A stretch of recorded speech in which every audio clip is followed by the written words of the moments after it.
রাজশাহীর জেলা প্রশাসক কাজী শহীদুল ইসলাম বলেছেন, রাজশাহীকে একটি পরিচ্ছন্ন ও বাসযোগ্য নগরী হিসেবে গড়ে তুলতে প্রশাসন কাজ শুরু করেছে।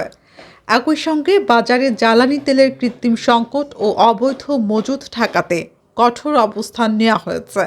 তিনি সতর্ক করে বলেন, কেউ যদি অবৈধভাবে তেল মজুত বা বাজারে সংকট তৈরি করার চেষ্টা করেন তাহলে তার বিরুদ্ধে কঠোর আইনি ব্যবস্থা নেওয়া হবে।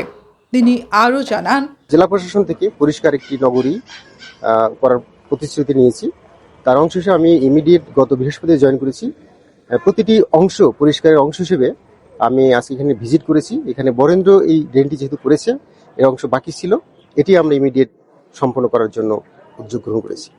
জনস্বার্থে পরিচ্ছন্নতা কার্যক্রম ও বাজার মনিটরিং আরও জোরদার করা হবে বলে জানিয়েছেন প্রশাসন।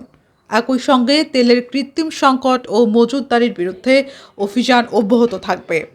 তামান্না ইমাম, রাজশাহী প্রেস, রাজশাহী।